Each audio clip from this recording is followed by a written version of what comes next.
Point Reyes National Seashore was established in 1962 and encompasses 100 square miles of coastal wilderness, providing habitat for a variety of plants and animals, including tule elk, elephant seals, and gray whales along the park's protected coastline. The park also includes a historic lighthouse built in 1870 and several historic ranches still in operation, giving park partners a great variety of things to do and see while visiting Point Reyes. During our visits to the park, we experienced the Bear Valley Visitor Center, the lighthouse, and the 300-plus steps it took to reach it. The elephant seal overlook near Chimney Rock, where many pups were on the beach waiting for Mom to return with food.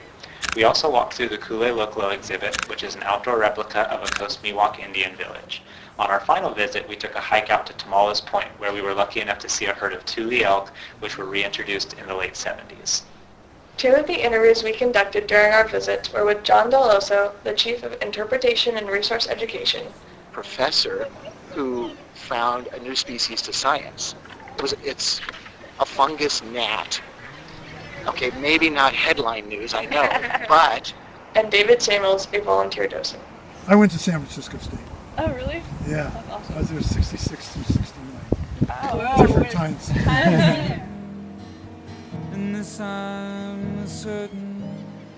We recommend creating a plan for the next 100 years to implement community engagement sessions on a 5-year basis with local communities surrounding Point Reyes to offer ideas and feedback while keeping the organization continually accountable. I said we need a paradigm shift here. We have fewer people, less money, but our most effective tool is talking to them. To engage the next generation, we recommend using technology, age-appropriate partnerships, and other new and exciting channels to entice youth to visit and interact with their national parks. We have to speak your language.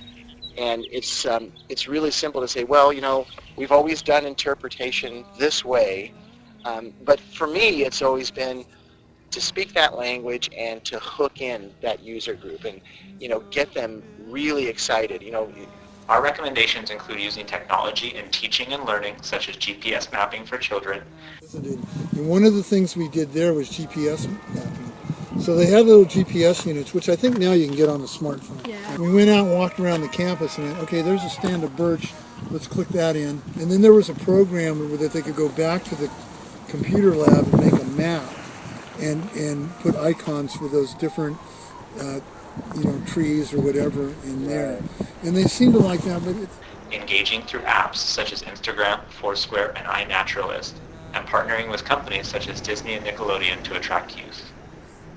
We also recommend using art as a way to engage those members of the next generation who may identify with more creative approaches to learning rather than the science-based education. You know, we get a lot of school groups out here, and so a lot would depend on that teacher, how she's presenting it, you know.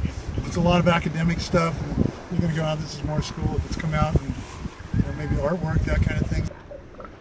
In light of our own limited experiences in the park, we recommend continuing to focus on hiring culturally, ethnically, and age-diverse staff that are engaging and will make all park visitors feel welcome. I've been working with a group now for about 6 or 8 months called Girl Trek, and it's a group that's made, it's for African American women and girls because of issues like obesity that are very commonplace. And again, going out and using your public lands for these health reasons. But I went down to Berkeley REI and they had an open house for Girl Trek, and there was about 25, 30 women that came to this, and so I did like a PowerPoint and just talked about, because there's some fear. Coming out to a place where, to be honest, I heard this from an African American years ago, coming out to a place where their ancestors were hung and killed. Not something I would have ever thought of, seriously, and I'm sure those stories are getting, further and further away from each generation, but it's something like that I never would have thought of. So, trying to be super sensitive, but just encouraging them to come out and have a great time. So, finally, we believe that an important part of drawing youth back into the national parks is not only so that they enjoy the physical and mental health benefits of outdoor recreation, but to increase a stewardship ethic that will turn every child into an advocate and protector of the natural and cultural resources, as well as the recreation opportunities they enjoy. We recommend having a second day of national service in the summer as a complement to the MLK Day of Service in January to encourage more kids and their families to volunteer in the parks, which will hopefully make them lifelong supporters of America's Best Idea. From our experiences at the park and through our interviews, these are the recommendations that we suggest for the centennial of the National Park Service. A lot of what we have recommended is already beginning to be implemented by Point Reyes, but it may just need a new look on how to make it work better.